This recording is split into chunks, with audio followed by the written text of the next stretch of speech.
Le Seigneur des Ténèbres est tombé. Barad-dûr s'est effondré dans un rugissement de pierre et de feu. L'anneau unique a été détruit, englouti par les flammes du destin, et la lumière a triomphé sur les ombres. Aragorn a retrouvé sa couronne. Frodo est entré dans la légende. Gandalf, lui, s'est effacé comme un rêve ancien. La guerre est finie, mais pas pour tout le monde, car derrière les chants de victoire et les récits des héros, une question demeure, ignorée, oubliée. Que sont devenus les orques? Ces créatures façonnées pour haïr, nées dans la douleur, esclaves d'un maître désormais réduit au néant. Quand la tour s'écroule et que le fouet tombe au sol, que reste-t-il pour ceux qui n'ont jamais eu le choix? Si vous pensiez tout savoir sur la Terre du Milieu, accrochez-vous. Et si cette vidéo réveille votre curiosité plus sûrement qu'un palantir, n'oubliez pas de vous abonner et de liker. Après tout, même le Mordor n'a pas été bâti en un jour. Avant d'être des soldats, des bêtes ou des monstres, les orques ont été quelque chose d'autre. Quelque chose de plus troublant. Leur origine est un mystère épineux, même pour les plus grands sages de la Terre du Milieu. Et Tolkien lui-même n'a jamais figé leur nature dans le marbre. Au contraire, il l'a interrogée, réécrite, nuancée, comme s'il cherchait lui aussi à percer le secret d'un mal né sans choix. Selon certains récits anciens, les orques seraient issus d'elfes capturés au commencement des âges, torturés, pervertis, lentement déformés par les arts noirs de Morgoth. Leurs esprits brisés, leur chair modelée dans la douleur, ils auraient perdu toute lumière intérieure pour devenir des reflets grotesques des premiers snés. Une parodie cruelle de la beauté elfique corrompue jusqu'à l'âme. Mais d'autres versions suggèrent une genèse encore plus sombre. Des hommes, cette fois détournés de leur voie, infectés par la peur et la promesse du pouvoir. Des créatures modelées à partir de l'humanité, puis façonnés dans les ténèbres jusqu'à l'oubli de leur propre passé. Ou bien, dans d'autres textes tardifs, Tolkien envisage des êtres engendrés à partir de bêtes, d'esprits déchus ou d'une alchimie impie mêlant chair, volonté brisée et magie noire. Quelle que soit la version, une chose demeure. Les orques n'ont jamais choisi de l'être. Ils n'ont pas été recrutés, ils ont été créés. Non pas comme un peuple, mais comme une fonction, une armée à naître, des outils vivants pour les desseins de Morgoth d'abord, puis de Sauron. Et dans cet esclavage originel, dans cette naissance sans liberté repose toute l'horreur de leurs conditions. Sous la montagne ou dans les forges de Mordor, ils n'avaient ni droit, ni répit, ni avenir. Ils vivaient pour servir, pour haïr, pour détruire. Et s'ils échouaient, ils étaient châtiés. Et s'ils obéissaient, ils étaient méprisés, remplacés, sacrifiés sans le moindre remords. Le fouet et la peur étaient leur seul langage. La hiérarchie orque elle-même n'était qu'une chaîne de domination où le plus fort écrasait le plus faible. Une société sans confiance, sans loyauté, sans tendresse. Mais, était-ce de leur faute? Peut-on parler de mal lorsqu'un être n'a jamais eu la possibilité d'un choix? Peut-on haïr ce qui a été façonné pour haïr? Car à bien y regarder, les orques n'ont jamais été les vrais maîtres de leur propre destin. Ils ont été utilisés, instrumentalisés, déshumanisés, si l'on ose ce mot. Et pourtant, même parmi eux, on trouve des signes troublants. Des disputes sur la stratégie, des rancunes, des désirs de pouvoir, parfois même de la peur, des souvenirs. Des mots qui trahissent un monde intérieur, quelque chose de plus que de simples marionnettes. Tolkien lui-même, dans ses écrits tardifs, s'interroge. Si les orques sont capables de parler, de raisonner, de se souvenir, ne sont-ils pas dotés d'une forme d'âme? Et si c'est le cas, alors leur sort devient infiniment plus tragique, car cela signifie qu'ils ne sont pas seulement des monstres, mais des êtres mutilés. Des esprits piégés dans des corps déformés, des âmes nées dans les ténèbres, privées de toute lumière, de tout espoir. Ainsi, les orques ne sont peut-être pas les ennemis que l'on croit, ils sont les produits d'une guerre plus ancienne que celle de l'anneau, une guerre contre la liberté même d'être. Et si leur visage nous fait horreur, c'est peut-être parce qu'il reflète une part oubliée de notre propre histoire, celle des vaincus que personne ne pleure, des esclaves dont le nom ne survit dans aucune chanson. Quand l'œil s'éteint, c'est tout un monde qui vacille. La tour de Barad-dûr ne s'effondre pas seule. Avec elle, c'est l'ordre cruel mais structuré de tout le Mordor qui se disloque. Les tambours se taisent, les ordres ne viennent plus. Et dans ce silence, plus assourdissant que le vacarme des batailles, naît le chaos. Les orques, privés de maîtres, privés de but, se retrouvent face à un vide terrifiant. Car ils n'ont jamais appris à survivre sans contrainte, sans un œil qui les surveille, sans une main pour les guider ou les frapper. Certains fuient, d'abord en masse comme des bêtes traquées, s'entrechoquant dans les gorges noires du pays de Gorgoroth, se piétinant, se mordant, se massacrant sans raison. La peur est leur seule boussole. Ils fuient l'effondrement comme on fuit la fin du monde, et pour eux, c'en est une. D'autres résistent, s'accrochent à des bastions secondaires retranchés dans les cavernes, les ruines, les fosses fétides. Mais sans commandement, sans renfort, sans magie pour les lier, leur rang s'effrite vite, très vite. Les hommes d'Aragorn, les cavaliers du Rohan, les archers elfes des bois, les traquent sans relâche. Car pour les vainqueurs, la paix passe par l'éradication. Les orques sont considérés comme une plaie à purger, non comme des êtres errants. Et les récits chantés des jours suivants ne font aucune mention de clémence. Des bandes entières sont exterminées. Certaines, affamées et désespérées, tentent de franchir les montagnes, d'autres s'enfoncent dans les anciennes galeries de la Moria, croyant y trouver refuge. Mais ce ne sont que des tombeaux ouverts, hantés de souvenirs anciens et de silences écrasants. Les plus faibles sont abandonnés.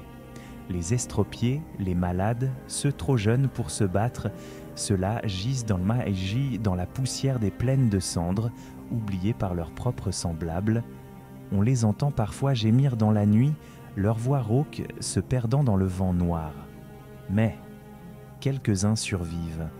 Ils fuient loin vers le nord, vers les montagnes grises, ou à l'ouest, là où les cimes des montagnes de brume dissimulent des tunnels inexplorés. D'autres disparaissent dans les forêts sombres et les marais, se terrant dans des cavernes que nul ne connaît, dans des ruines abandonnées depuis l'âge des étoiles. Et là, dans l'ombre et l'humidité, ils attendent. Ils ne bâtissent pas, ils ne cultivent rien. Ils se contentent de vivre, de survivre, comme des bêtes blessées. Mais même blessée, une bête garde des crocs. On raconte qu'en certaines nuits sans lune, on peut encore entendre leur chant déformé, écho lointain d'un ordre disparu. Non pas pour invoquer Sauron, car il ne reviendra pas, mais pour se souvenir, pour ne pas sombrer dans l'oubli total, car même les orques, semble-t-il, ont peur du néant. Il existe des témoignages, rares et fragmentaires, de voyageurs ayant vu des silhouettes courbées rôder aux abords des montagnes ou de feux faibles vaciller au fond des ravins. Des rumeurs parlent de groupes isolés, d'anciens capitaines devenus chefs tribaux, régnant sur une poignée de survivants dans une caricature grotesque d'une armée disparue. Mais rien n'est sûr. Les cartes se taisent. Les bardes ne chantent pas ces récits. Ce que l'on sait, en revanche, c'est que le mal ne meurt jamais entièrement. Il se replie, il ronge, il attend. Et dans les cavernes profondes, là où la lumière ne va jamais, les derniers orques, brisés, errants, oubliés, sont peut-être toujours là. Non pas comme des ennemis, mais comme les débris vivants d'un empire effondré. Les fragments d'une époque dont on ne veut plus parler. Mais que faire d'un être qui n'a connu que la guerre, qui ne sait pas rêver, qui n'a jamais vu le ciel autrement que rouge de feu ou noir de cendre? Les vainqueurs ont repris les terres, reconstruit les cités, chanté la paix. Mais sous la surface, loin sous les pierres et les racines, quelque chose rampe encore, quelque chose de silencieux, de sale, de vivant. Une guerre s'achève, un empire s'effondre, et l'histoire continue. Mais pour qui? Les récits des peuples libres s'arrêtent souvent là où la victoire est acquise. Sauron est tombé, les terres sont purifiées, le mal est repoussé. Rideau. Mais qu'en est-il de ceux dont l'existence ne tenait qu'à l'emprise de ce mal? Qu'en est-il des orques?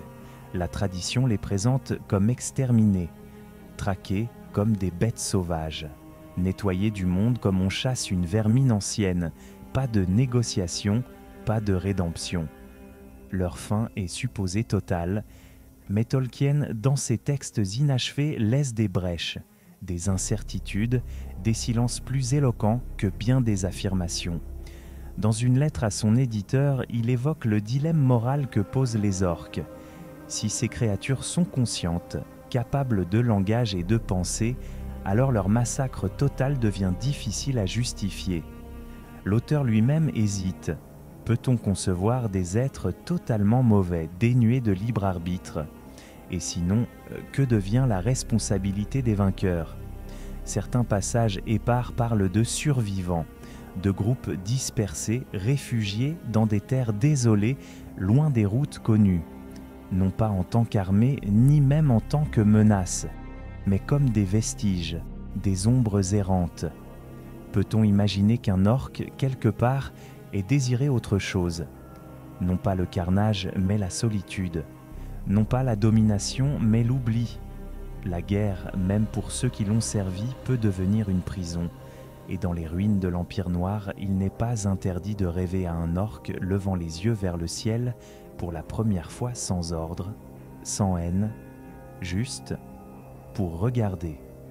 Peut-être certains ont-ils tenté de bâtir autre chose, une communauté fragile cachée dans un repli du monde, un abri dans une caverne où les anciens capitaines sont devenus chefs de clan, non plus pour la guerre mais pour la survie, pour élever leurs petits, pour vivre une vie que personne ne leur avait enseignée. Mais vivre ainsi, en paix, demande plus que de fuir le passé. Cela demande d'apprendre, d'imaginer, d'espérer. Et c'est là que se pose la grande question. Les orques en étaient-ils capables? Tolkien lui-même reste incertain. Dans ses écrits tardifs, il explore l'idée que les orques, bien que déformés, possèdent une étincelle d'âme. Une volonté propre, enterrée sous des couches de douleur, de conditionnement, de peur. Si cela est vrai, alors le destin des orques n'est pas une simple disparition, c'est une tragédie inachevée, car ces êtres, créés pour servir le mal, n'ont jamais connu autre chose. Et lorsque le mal s'effondre, ils n'ont nulle part où aller, le monde n'a pas été bâti pour eux, il ne les reconnaît pas, il ne leur laisse aucune place. Les peuples libres chantent la paix retrouvée, mais cette paix a un prix. Et ce prix, ce sont ceux qui n'ont jamais eu de voix. Des récits perdus parlent de terres à l'est, loin au-delà du Mordor, où des formes de vie non répertoriées ont été aperçues.